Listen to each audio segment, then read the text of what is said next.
नमस्कार साथियों, आज की इस क्लास में हम लोग जो है यूपी पीसीएस एग्जाम के लिए जो है जीके जीएस का टॉपिक वाइज रिवीजन इस क्लास में करने वाले हैं। तो चलिए करते हैं क्लास की शुरुआत।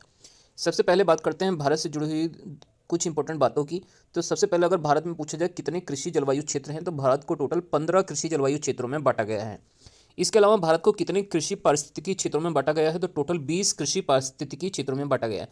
तो ये दोनों ही क्वेश्चन इंपॉर्टेंट हैं कि भारत को जो है कितने कृषि जलवायु क्षेत्रों में बांटा गया है 15, और कितने कृषि पारिस्थितिकी क्षेत्र में बांटा गया है तो 20। नेक्स्ट हम बात करते हैं भारत में हरित क्रांति की शुरुआत कब से हुई थी। तो यह 1966-67 की जो समयकाल था, इसी में जो है हरित क्रांति की शुरुआत हुई थी, ग्रीन रेवोल्यूशन यानी हरित क्रांति। बात की जाए हरित क्रांति शब्द का सर्वप्रथम प्रयोग किसने किया था, तो देखिए सबसे पहले जो हरित क्रांति शब्द का प्रयोग किया था यह विलियम गॉर्ड ने किया था। इनका नाम आपको याद रखना है, विलियम गॉर्ड ने सबसे पहले हरित क्रांति या ग्रीन रेवोल्यूशन शब्द का यूज़ किया था। अगर भारत में हरित क्रांति के जनक की बात करें तो इनका नाम एम.एस. स्वामीनाथन था, जबकि विश्व में हरित क्रांति के जनक के रूप में जो है नॉर्मन बोरलॉग जाने जाते हैं। नॉर्मन बोरलॉग विश्व में हरित क्रांति के जनक थे, और ये किस देश से संबंधित हैं, तो ये यूएस से अमेरिका देश से जो है इनका संबंध है। मैक्सिको के ये जो है नागरिक थे नॉर्मन बोरलॉग। नेक्स्ट हम बात करते हैं भारत में जो है ऑपरेशन फ्लड जो है कब प्रारंभ हुआ था, तो यह 1970 का जो दशक था, इसमें जो है ऑपरेशन फ्लड यानी दूध क्रांति की शुरुआत हुई थी। और इस ऑपरेशन फ्लड के जनक के रूप में वर्गीस कुरियन को जाना जाता है। और ये जो ऑपरेशन फ्लड की शुरुआत हुई थी यह आनंद गुजरात में जो है इसका प्रारंभ सबसे पहले किया गया था। नेक्स्ट हम बात करते हैं एमएसपी, जिसको हम लोग न्यूनतम समर्थन मूल्य कहते हैं। तो वर्तमान में देखिए जो एमएसपी है वह 23 फसलों के लिए लागू किया गया है। तो एमएसपी के अंदर कितनी फसलें आती हैं, तो एमएसपी के अंतर्गत टोटल जो है 23 फसलों के लिए न्यूनतम समर्थन मूल्य लागू किया जाता है। इनमें से 7 जो है खाद्यान्न फसलें हैं, और इसके अलावा 7 जो है तिलहनी फसलें हैं, 5 जो है दलहनी फसलें हैं, जबकि 4 जो है वाणिज्यिक फसलें हैं। तो इस प्रकार 7 और 7 14, 14 और 5 19, और 19 और 4 जो है ये टोटल 23 फसलें हो जाती हैं, जिनके लिए जो है न्यूनतम समर्थन मूल्य सरकार के द्वारा जारी किया जाता है। 7 खाद्यान्न फसलें, 7 तिलहनी, 5 दलहनी फसलें और 4 वाणिज्यिक फसलें हैं, जिसमें गन्ना, कपास आदि फसलें आती हैं। नेक्स्ट हम बात करते हैं एमएसपी किसके द्वारा निर्धारित किया जाता है। तो एमएसपी को जो है कृषि लागत एवं मूल्य आयोग सीएसीपी के द्वारा निर्धारित किया जाता है। कृषि लागत एवं मूल्य आयोग, जिसको जो है सीएसीपी कहा जाता है, इसके द्वारा जो है भारत में एमएसपी को लागू किया जाता है। नेक्स्ट हम बात करते हैं सीएसीपी अर्थात कृषि लागत एवं मूल्य आयोग की स्थापना जो है 1965 में हुई थी, लेकिन इसका जो नाम परिवर्तित करके कृषि लागत एवं मूल्य आयोग किया गया था यह 1985 में किया गया था। सीएसीपी का जो है मुख्यालय कहाँ पर है, तो इसका मुख्यालय जो है नई दिल्ली में है। कहाँ पर इसका मुख्यालय है, तो इसका मुख्यालय जो है नई दिल्ली शहर में जो है स्थित है सीएसीपी का। नेक्स्ट हम बात करते हैं सूक्ष्म लघु और मध्यम उद्योग का जो वर्गीकरण किया जाता है यह किस प्रकार से किया जाता है। तो देखिए सूक्ष्म उद्योग, जिसको हम लोग माइक्रो इंडस्ट्री बोलते हैं, तो जो देखिए जो सूक्ष्म उद्योग होता है उसमें निवेश की अधिकतम सीमा 1 करोड़ तक होती है, और इसका जो वार्षिक टर्नओवर होता है यह 5 करोड़ तक होता है। तो अगर कोई उद्योग इस वर्ग में आता है तो उसको हम लोग जो है सूक्ष्म उद्योग कहेंगे। इसके अलावा अगर हम बात करें लघु उद्योग की, तो इसमें निवेश की सीमा जो है 1 से लेकर 10 करोड़ तक होती है, और इसका जो वार्षिक टर्नओवर होता है यह जो है 5 से लेकर 50 करोड़ के तक होता है। 5 से लेकर कितने करोड़ तक, 50 करोड़ तक, तो वह जो है लघु उद्योग कहलाता है। अगर हम बात करें मध्यम उद्योग की, तो देखिए इसमें निवेश की सीमा 10 से लेकर 50 करोड़ तक होती है, और इसका जो टर्नओवर होता है वह 50 करोड़ से लेकर 250 करोड़ तक जो है इसका वार्षिक टर्नओवर होता है। तो यहाँ पर हमने जो है सूक्ष्म लघु और मध्यम उद्योग के बारे में समझा है कि सूक्ष्म उद्योग ऐसा उद्योग होता है जिसमें निवेश अधिकतम 1 करोड़ तक कर सकते हैं। लघु उद्योग में 1 से 10 करोड़ तक निवेश किया जाता है, जबकि मध्यम उद्योग में जो है 10 से लेकर 50 करोड़ तक निवेश कर सकते हैं। सूक्ष्म उद्योग का जो है टर्नओवर जो है 5 करोड़ तक होता है, लघु उद्योग का जो है 5 से लेकर 50 करोड़ तक होता है, और जो मध्यम उद्योग होते हैं इनका जो है टर्नओवर 50 से लेकर 250 करोड़ तक होता है। नेक्स्ट आइए कुछ और इंपॉर्टेंट जो है टॉपिक्स हैं उनको भी हम लोग रिवाइज कर लेते हैं, जहां से अक्सर एग्जाम में क्वेश्चन देखने के लिए मिलता है। सबसे पहले बात करते हैं भारत में महारत्न कंपनियों की। तो भारत में वर्तमान समय में जो है 12 महारत्न कंपनियां हैं। अगर हम नवरत्न कंपनियों की बात करें तो नवरत्न कंपनियों की संख्या भी 12 है, और मिनी रत्न कंपनियों की संख्या जो है वर्तमान समय में जो है 74 हैं, जिसमें से श्रेणी फर्स्ट में 62 मिनी रत्न कंपनियां हैं, और श्रेणी 2 के अंतर्गत जो है 12 मिनी रत्न कंपनियां आती हैं। इस प्रकार 62 और 12 मिलकर 74 मिनी रत्न कंपनियां वर्तमान समय में भारत के अंदर हैं। तो यहाँ पर हमने भारत में महारत्न कंपनियों की संख्या 12 पढ़ा, नवरत्न कंपनियां भी 12 है, मिनी रत्न कंपनियां जो है 74 हैं। आइए अब हम लोग इन 12 महारत्न कंपनियों को भी समझ लेते हैं कौन कौन सी हैं और इनकी स्थापना कब हुई थी। तो सबसे पहले इसमें नाम आता है एनटीपीसी का, नेशनल थर्मल पावर कॉरपोरेशन का। इसकी स्थापना जो है 1975 में होती है। नेक्स्ट इसके बाद बात करते हैं ONGC की, oil and natural gas corporation. इसकी स्थापना 1956 में हुई थी। अगला हमारा है SAIL steel authority India limited. इसकी स्थापना 1974 में हुई थी। अगला है CIL, जिसको कोल इंडिया लिमिटेड कहा जाता है, 1975 में स्थापित हुआ था। IOCL Indian oil corporation limited 1959 में स्थापित हुआ था। इसके बाद है गेल GIL gas authority India limited 1984 में स्थापित होता है। इसके बाद है BHEL Bharat heavy electrical limited 1964 में स्थापित हुआ था। अगला है HPCL Hindustan petroleum corporation limited 1974 में स्थापना होती है। अगला है BPCL Bharat petroleum corporation limited 1977 में ये स्थापित होता है। नेक्स्ट अगला है PGCIL, इसकी स्थापना 1989 में हुई थी। और PFC, जिसको पावर फाइनेंस कॉर्पोरेशन कहा जाता है, ये भारत की 11वीं महारत्न कंपनी थी, 1986 में इसकी स्थापना हुई थी। और अगला है REC, इसकी स्थापना जो है 1969 में हुई थी। चलिए अब यहाँ पर हम लोग जो है प्रमुख वित्तीय संस्थान से जुड़े हुए कुछ इंपॉर्टेंट पॉइंट्स हैं, उनको भी रिवाइज कर लेते हैं। देखिए सबसे पहले बात करते हैं IFCI की स्थापना की। तो इसकी स्थापना 1948 में की गई थी। IFCI का पूरा नाम जो है भारतीय औद्योगिक वित्त निगम, इंडियन इंडस्ट्रियल फाइनेंस कॉरपोरेशन, ये इसकी जो है फुल फॉर्म हो जाती है। IFCI की स्थापना जो है 1948 में हुई थी। नेक्स्ट हम बात करते हैं ICCI की। इसकी स्थापना कब हुई थी? 1955 में हुई थी। IDBI bank, industrial development bank of India, ये जो है 1964 में स्थापित हुआ था।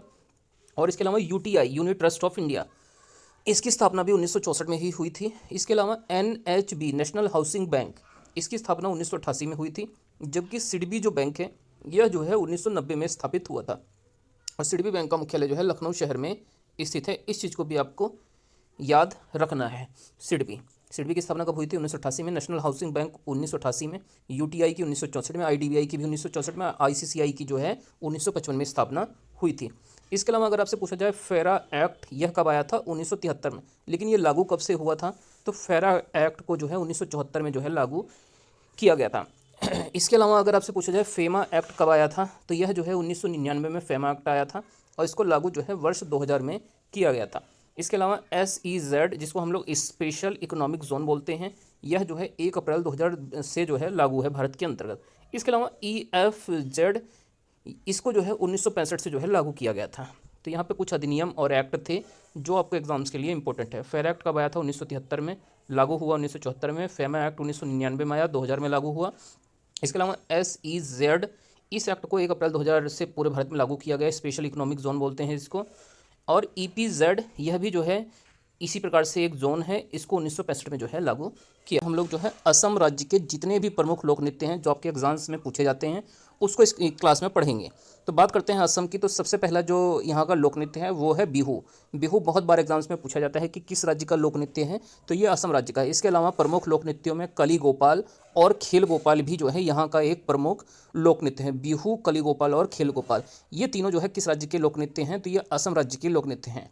इसके अलावा कुछ अन्य असम के जो लोक नृत्य हैं उनमें नागा नृत्य, भोरताल, बगुरुम्बा, तबल चोंगली, कैनो, अंकिया नाट, झुमरा, होब जनाई, ये कुछ अन्य प्रमुख जो है असम राज्य के लोक नृत्य हैं। तो इन सभी को भी आपको जो है एक बार लिखकर याद कर लेना है। नेक्स्ट हम इसके बाद बात करते हैं दूसरे राज्य की। तो ये राज्य है गुजरात राज्य। गुजरात राज्य के अगर हम प्रमुख लोक नृत्यों की बात करें तो इसमें सबसे पहले आपको दांडिया, गरबा, टिप्पानी और भवई, ये चारों लोक नृत्य याद कर लेने हैं। चारों ही लोक नृत्य गुजरात राज्य के बहुत ही ज़्यादा फेमस लोक नृत्य हैं, दांडिया, गरबा, टिप्पानी और भवई। नेक्स्ट हम इसके बाद बात करते हैं आंध्र प्रदेश राज्य के प्रमुख लोक नृत्यों की। तो देखिए आंध्र प्रदेश जो राज्य है इसका जो प्रमुख लोक नृत्य है वो है भामाकल्पम, इसके अलावा कोलट्टम, विलासिनी नाट्यम, वीर नाट्यम, दप्पू, इसके अलावा टपेत्ता गुल्लू, लंबाडी, थिम्सा, इसके अलावा थिम्सा बुट्टा बोमलू, ये सभी जो है आंध्र प्रदेश राज्य के जो है प्रमुख लोक नृत्य हैं। दोबारा से हम लोग इनको एक बार रिवाइज कर लेते हैं। भामाकल्पम, कोलट्टम, विलासिनी नाट्यम, वीर नाट्यम, दप्पू, टपेत्ता गुल्लू, लंबाडी, थिम्सा बुट्टा बोमलू, ये सभी जो है आंध्र प्रदेश राज्य के प्रमुख लोक नृत्य। अब इसके बाद हम लोग जो है बिहार राज्य के प्रमुख लोक नृत्यों को पढ़ने वाले हैं। तो इसमें सबसे पहले विदेशिया, ये बहुत फेमस है बिहार राज्य का लोक नृत्य। इसके अलावा जट जटिन भी बहुत ही ज़्यादा इंपॉर्टेंट है। इसके अलावा अन्य लोक नृत्यों में इसके जो है पनवरिया, झुमरी और समा चकवा, ये सभी जो है अन्य जो है बिहार के लोक नृत्य हैं, जिसमें से आपको मुख्य रूप से विदेशिया और जट जटिन जो है याद कर लेना है। नेक्स्ट हम इसके बाद बात करते हैं कुछ अन्य लोक नृत्यों की। तो देखिए इसमें सबसे पहले हम लोग यहाँ पर हिमाचल प्रदेश राज्य के लोक नृत्यों को पढ़ने वाले हैं। तो देखिए हिमाचल प्रदेश का जो है प्रमुख लोक नृत्यों में सबसे पहले आता है नाटी। नाटी कहाँ का है? हिमाचल प्रदेश का है। इसके अलावा जो है धमन, झोरा, झाली, चारवा, छाड़ी, छपेली, महासू और डांगी, ये सभी जो है हिमाचल प्रदेश राज्य के लोक नृत्य हैं। नाटी, धमन, झोरा, झाली, चारबा, छाड़ी, छपेली, छपेली जिसमें से मोस्ट इंपॉर्टेंट जो है लोक नृत्य है हिमाचल प्रदेश का। इसके अलावा महासू और डांगी, ये सभी जो है हिमाचल प्रदेश राज्य के लोक नृत्य हैं। नेक्स्ट हम इसके बाद बात करने वाले हैं जम्मू कश्मीर राज्य के लोक नृत्यों की। तो इनमें रऊफ और हिकात, ये दोनों मोस्ट इंपॉर्टेंट जो है जम्मू कश्मीर राज्य के लोक नृत्य हो जाते हैं। इसके अलावा मंद, जस, कूद, दांडी नच और दुमहाल, ये भी जो है जम्मू कश्मीर राज्य के अन्य लोक नृत्य में आते हैं, जिसमें से रऊफ और हिकत ये आपको जरूर याद कर लेना है। नेक्स्ट हम बात करते हैं हरियाणा राज्य के लोक नृत्यों की। तो देखिए हरियाणा के जो प्रमुख लोक नृत्य हैं इनमें झूमर, फाग, दाफ, धमाल। तो देखिए झूमर और धमाल मोस्ट इंपॉर्टेंट हैं। इसके अलावा लूर, गुम्बा, खोर और गागोर, ये कुछ अन्य जो है हरियाणा राज्य के लोक नृत्य हैं। झूमर, फाग, दाफ, धमाल, लूर, गुग्गा, इसके अलावा खोर और गागोर, ये सभी जो है हरियाणा राज्य के लोक नृत्य हैं। नेक्स्ट हम इसके बाद बात करते हैं कर्नाटक राज्य के लोक नृत्यों की। तो कर्नाटक के जो प्रमुख लोक नृत्य हैं इनमें यक्षगान सबसे ज़्यादा इंपॉर्टेंट है। ये किस राज्य का हो जाता है? कर्नाटक राज्य का। इसके अलावा वीर गासे, हुली वेशा, हुतरी, सुग्गी, कुनिया, करगा और लांबी, ये सभी जो है कर्नाटक राज्य के प्रमुख लोक नृत्य हो जाते हैं। नेक्स्ट हम बात करते हैं उत्तर प्रदेश राज्य की। तो देखिए कजरी, रासलीला, नौटंकी, मयूर और चरकुला, ये सभी जो है उत्तर प्रदेश राज्य के प्रमुख लोक नृत्य हैं। कजरी, रासलीला, नौटंकी, चरकुला और मयूर। नेक्स्ट हम इसके बाद बात करते हैं कुछ अन्य राज्यों के प्रमुख लोक नृत्यों की। तो इनमें सबसे पहले राजस्थान राज्य के जो लोक नृत्य हैं उनको पढ़ते हैं हम लोग। घूमर, कालबेलिया नृत्य, ये दोनों मोस्ट इंपॉर्टेंट हो जाते हैं राजस्थान राज्य के। इसके अलावा यहाँ पर कठपुतली नृत्य भी होता है। इसके अलावा घोड़ी, कच्ची घोड़ी, गणगौर, गणगौर भी यहाँ का एक प्रमुख लोक नृत्य है। झूलन, लीला, झूमा, सुई सिनी भी यहाँ का एक प्रमुख लोक नृत्य है। और धपाल, ये भी जो है राजस्थान राज्य का प्रमुख लोक नृत्य है। आपको घूमर, कालबेलिया, गणगौर, इसके अलावा सुई सिनी, ये 4 लोक नृत्यों को जरूर से जो है रट लेना है बिल्कुल अच्छे से, ये अक्सर एग्जाम में पूछे जाते रहते हैं। नेक्स्ट हम बात करते हैं इसके बाद उत्तराखंड राज्य की प्रमुख लोक नृत्यों की। तो इसमें जो है गढ़वाली, कुमाऊनी, छपेली, झोरा, हुरका बाउल और छलिया, ये सभी जो है उत्तराखंड राज्य के प्रमुख लोक नृत्य हैं। गढ़वाली, कुमाऊनी, छपेली, झोरा, हुरका बाउल और छलिया। नेक्स्ट हम इसके बाद बात करने वाले हैं पंजाब राज्य की। तो देखिए पंजाब, जिसको हम लोग 5 नदियों की भूमि बोलते हैं, यहाँ का जो प्रमुख लोक नृत्य है वो है भांगड़ा। इसके अलावा गिद्धा, भांगड़ा गिद्धा कहाँ पर होते हैं? पंजाब में होते हैं। डफ भी पंजाब में होता है। धमन भी कहाँ पर होगा? पंजाब में होगा। भांड नृत्य भी कहाँ पर होगा? पंजाब में। और नकल भी कहाँ पर होगी? पंजाब में। तो डफ, धमन, भांड, नकल, भांगड़ा, गिद्धा, ये सभी कहाँ के लोक नृत्य हो जाते हैं? पंजाब राज्य के। नेक्स्ट हम बात करते हैं महाराष्ट्र राज्य के प्रमुख लोक नृत्यों की। तो इसमें लावणी तमाशा आपने अवश्य सुना होगा। लावणी तमाशा कहाँ का है? महाराष्ट्र का। इसके अलावा देखिए नकाटा, ये कहाँ का है? महाराष्ट्र का हो जाता है। और लोजिम भी कहाँ का है? महाराष्ट्र का जो है लोक नृत्य है। इसके अलावा दही काला, दशावतार, ये लोक नृत्य भी जो है महाराष्ट्र राज्य का प्रसिद्ध लोक नृत्य है। नेक्स्ट हम इसके बाद बात करते हैं केरल राज्य के प्रमुख लोक नृत्य की। तो केरल राज्य के देखिए प्रमुख लोक नृत्यों में थेय्यम, थिरयट्टम, ओप्पन और ओट्टमथुलाल, ये सभी जो है केरल राज्य के प्रमुख लोक नृत्य हैं। इसके बाद हम बात करते हैं मध्य प्रदेश राज्य की प्रमुख लोक नृत्यों की। तो इनमें ग्रीडा, मंच, फूलपति, जवारा, मटकी, आड़ा, खड़ा नाच और सेल भादोनी, ये सभी जो है मध्य प्रदेश राज्य के प्रमुख लोक नृत्य हैं। तो दोस्तों ये आज की हमारी जो है क्लास थी। आप लोगों को ये क्लास कैसी लगी है कमेंट करके आप लोग अपनी राय जरूर दीजिए, और वीडियो को अच्छी लगने पर वीडियो को जरूर से लाइक करके चैनल को सब्सक्राइब कर लें।